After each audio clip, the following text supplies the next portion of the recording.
Hola a todos, ¿cómo están? Mi nombre es Lesma, espero se encuentren muy bien. Yo me encuentro muy contenta y muy emocionada de poder estar un día más aquí con ustedes en este canal, trayéndoles una nueva historia, un nuevo caso misterioso. Y también pues muy contenta y agradecida de que puedan estarme viendo en su casa, su trabajo, de camino a estos, donde quiera que se encuentren. El día de hoy hablaremos de la desaparición de Amy Fitzpatrick, una joven irlandesa que estaba viviendo con su familia en España. Un día salió y parece que se esfumó en la nada. Vamos a ver todos los pormenores.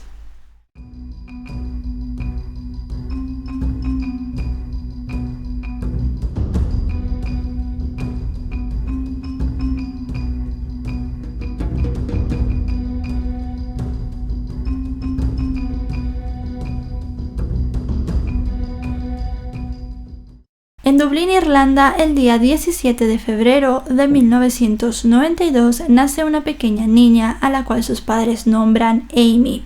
Amy fue producto de la relación entre Audrey y Christopher Fitzpatrick, y además de eso ella tenía un hermano mayor de nombre Dean.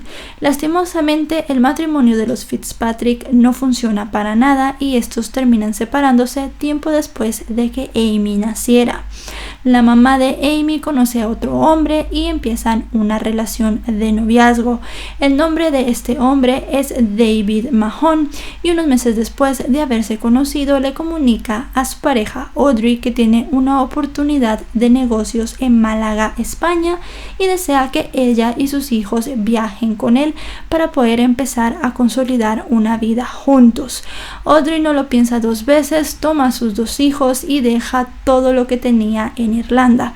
Deja atrás a sus amigos, a su familia y a su ex esposo, y se van los cuatro hacia Málaga. Ahí se asientan en Mijas y comienzan una nueva vida.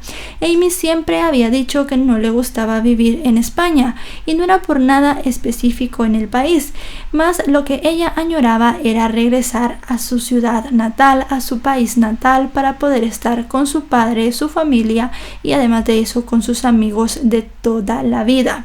Era un deseo que Amy exteriorizaba cada vez que podía. Lo sabía su madre, lo sabía su hermano, sus amigos y hasta sus maestras del colegio, pero realmente ella nunca iba a poder regresar hasta que no cumpliera los 18 años y se independizara, porque su madre no se lo permitía. El rendimiento académico de Amy comenzó a bajar considerablemente.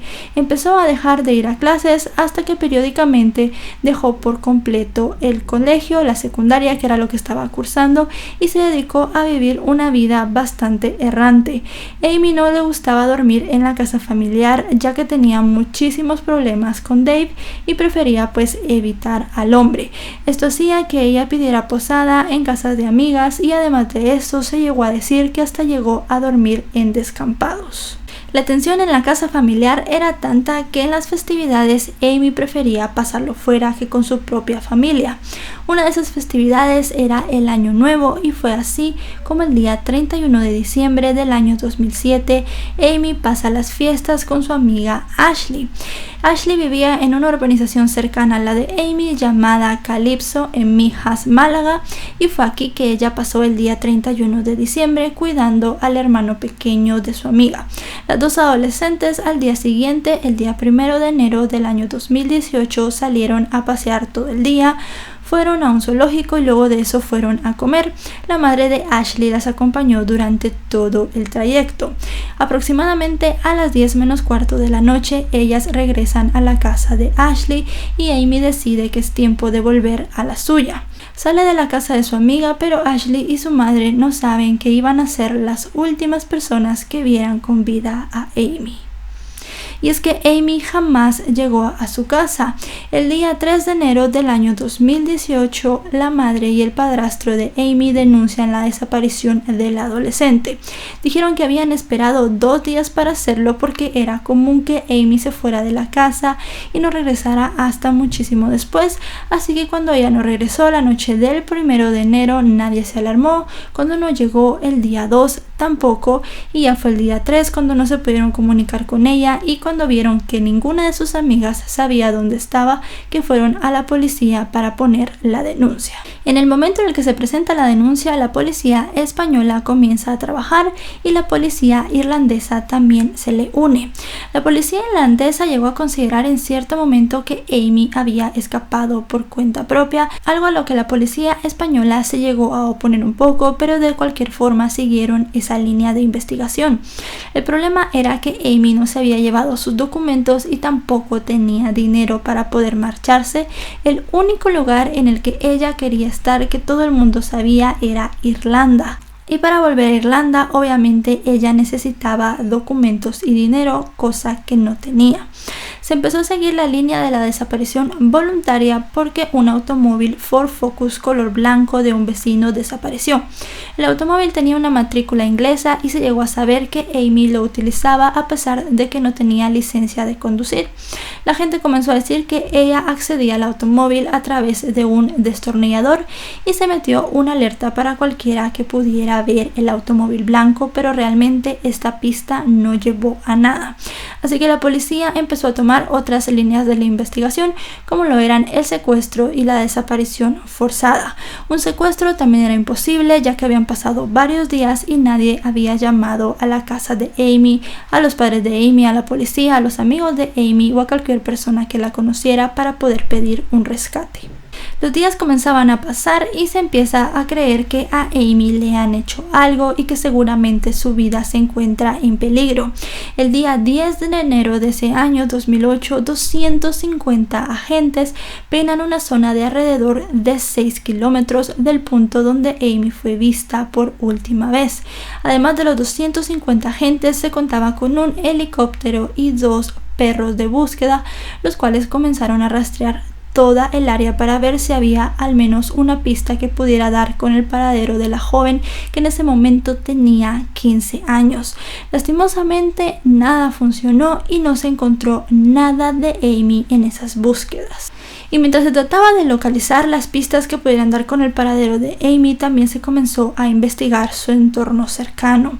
Ashley, la amiga de Amy que la había visto por última vez, dijo que para moverse de su casa a la propia, Amy tomaba un pequeño atajo. Este atajo quedaba en una zona medio boscosa de la urbanización, una zona que realmente estaba en construcción y no tenía iluminación nocturna. Dijo que a Amy le gustaba este camino porque era muchísimo más rápido que el que ya estaba construido. Contó algo que puso los pelos de punta a los investigadores, y es que dijo que Amy le había contado que muchas veces cuando iba por ese camino, un hombre en un automóvil había intentado abordarla varias veces para que subiera con él, pero que ella nunca había aceptado. No se tenía una descripción de este automóvil, pero se empezó a preguntarle a las personas de la zona si habían visto a algún hombre extraño merodear por el lugar. En ese momento se estaban buscando 2 vehículos, el Ford Focus blanco y además de esto, este vehículo misterioso del cual nadie tenía información. Se llegó a saber que Amy tenía 2 teléfonos, un teléfono con una SIM card irlandesa, la cual pues no se podía utilizar en España, pero Amy conservaba porque ahí tenía muchísimos números de teléfono de sus amigos y familia en Irlanda, y pues obviamente el teléfono con la SIM card española que ella utilizaba para comunicarse. En un giro inesperado de los hechos, el teléfono rosa, un Nokia de Amy, el que tenía la SIM irlandesa, se encuentra en su casa. Al principio nadie sospechó porque era obvio que ella no lo llevara consigo, ya que pues si no servía no tenía muchísimo chiste llevarlo en la calle. Pero el testimonio de la madre de Ashley cambió esto completamente, y es que ella dijo que estaba totalmente segura de que Amy ese día llevaba ese teléfono rosa, de que lo había usado en su casa, de que ella había visto que lo estaba usando y que además de eso había buscado un teléfono en la agenda de ese móvil. Ella dijo que antes de marcharse, Amy le había pedido por favor utilizar su teléfono para hacerle una llamada a su madre. Fue en ese momento que vio que la adolescente adolescente sacó el teléfono rosa y buscó allí el número de Audrey. Luego hizo la llamada y unos minutos después salió de su casa. Resultaba bastante extraño que si ese teléfono lo llevaba ella el día que desapareció, estuviera en la casa y que además de eso su madre Audrey negara completamente que se había comunicado por teléfono con su hija esa noche. La policía comienza a barajar la opción de que Amy hubiese vuelto a casa y tal vez algo malo había pasado allí. Se trata de registrar la casa de los Fitzpatrick, pero al hacerlo no se encuentra nada que pueda inculpar a ninguno de sus habitantes en la desaparición de Amy. Si bien la policía tomó en custodia el teléfono Nokia rosa de Amy, realmente en los medios nunca se llegó a saber qué encontraron dentro, nunca se llegó a saber qué habían visto en el teléfono. Los meses comenzaron a pasar y verdaderamente no había ninguna pista de Amy. Además de que no había ninguna pista física, muchos dimes y diretes comenzaron a hablarse en el caso de Amy, más que todo la mala relación que ella tenía con su madre y con el novio de esta. Hasta el mismo padre de Amy, Christopher, dio su versión de los hechos, y es que él contó que en una ocasión Amy le había contado que tanto Dave como un amigo habían intentado entrar al baño a la fuerza mientras Amy estaba adentro bañándose. Es más, dijo que en una ocasión hasta habían intentado tirar la puerta a martillazos para poder entrar allí mientras la joven lo estaba utilizando. Cosas que sacaron mucho de quicio a la policía, ya que la madre de Amy nunca había contado estos detalles.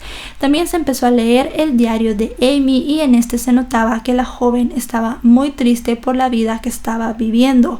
Contó muchísimas vivencias en estas hojas, como que por ejemplo algunas veces ella tenía que buscar en la basura comida, que tenía que pedirle a sus amigos y que muchas veces llegó a pedirle dinero a las personas en la calle porque no podía regresar a su casa, ya que Dave estaba molesto y su madre no dejaba que ella llegara. Otra cosa que también se pudo ver según las amistades de Amy es que ella realmente nunca tuvo una llave para ingresar en la vivienda familiar. Cuando Amy llegaba de noche tenía que saltarse la reja de seguridad de la urbanización donde vivía para poder ingresar en su casa. Todas estas cosas comienzan a hacer pensar a la sociedad de que o Amy escapó para salir del infierno en el que vivía, o es alguien desde su propia casa quien hizo que la joven desapareciera. Y para ponerle todavía más misterio a todo, en el mes de agosto del año 2018, de la casa del abogado de la familia Fitzpatrick se roban dos pruebas muy importantes para el caso de Amy. El abogado de la familia Fitzpatrick vivía en una casa bastante ostentosa. Él tenía muchísimas posesiones materiales porque era un abogado muy exitoso que había llevado juicios bastante importantes, y resulta que los ladrones solo se llevaron dos cosas del apartamento: la computadora que él utilizaba para su trabajo y además de eso el teléfono Nokia rosa que la policía le acababa de devolver. Se piensa que la computadora tenía todo el archivo policial, un archivo policial lleno de teorías y además de eso lleno de pruebas, archivo que jamás se volvió a ver. Realmente nadie pudo saber qué había pasado con estas cosas. La alarma de la casa del abogado nunca saltó y él tardó varios días en ir a la policía a reportar estos robos. El misterio sobre la desaparición de Amy crecía más y más por todos estos sucesos, y se le sumaba el hecho de que no se había podido encontrar ninguna pista concreta. Así pasaron los meses y llegaron a pasar los años y el caso de Amy comenzó a enfriarse. Nadie podía haber dado una pista certera de lo que le había pasado a la joven, y es en el año 2010 que Dean, el hermano de Amy, decide regresar a Irlanda para poder vivir con su padre. Curiosamente, 2 años después, en 2012, Audrey y Dave deciden también regresar a Irlanda. Dijeron que regresaban porque los negocios de Dave en España no estaban funcionando para nada bien y que además de todo habían gastado completamente sus ahorros en todo lo que habían invertido en la búsqueda de Amy. Para ese momento ya se habían contratado varios investigadores privados y además de eso la familia Fitzpatrick ofrecía una recompensa de alrededor de 1 millón de euros para cualquier persona que diera información sobre el paradero de Amy. Debido a este premio económico, a esta recompensa, se recibieron miles de llamadas dando pistas falsas sobre Amy. No se sabía realmente realmente qué podía suceder ni qué le estaba pasando a la chica, de si estaba con vida, si necesitaba ayuda o cualquiera de estas cosas. Algunas de las llamadas que más impactaron en el caso fueron una que se realizó desde África. Dice la madre de Amy que cuando contestó, un joven con acento africano le dijo que sabía exactamente qué había pasado con su hija, pero que primero le tenía que entregar el dinero, que sabía detalles bastante claros sobre todo lo que había sucedido, pero obviamente la madre de Amy no creyó esta llamada. Otra llamada que se realizó fue a la tía de Amy, pero en esta ocasión fue una mujer. La tía de Amy describe que del otro lado del teléfono había una mujer bastante histérica, estaba gritando y llorando y que empezó a dar detalles sobre la muerte de su sobrina. Dijo cosas bastante específicas sobre dónde podían encontrarla, sobre qué le había pasado y cómo había sido. Obviamente, por el estado de la mujer del otro lado del teléfono, la tía de Amy no creyó esto para nada y la policía se estaba quedando sin tiempo, sin pistas y sin ningún testigo. Había sido bastante difícil recopilar todo lo que los testigos habían dicho esa noche, ya que como el sitio donde vivía Amy era un sitio bastante turístico, muchos de los testigos de la noche, muchas de las personas que se entrevistaron estaban en el lugar solo por vacaciones y ya habían regresado a sus lugares de origen, o pues eran lugares donde algunas personas llegan a trabajar durante el verano y luego se mudan para otras ciudades de España para seguir trabajando y realizar básicamente una gira por todo el país.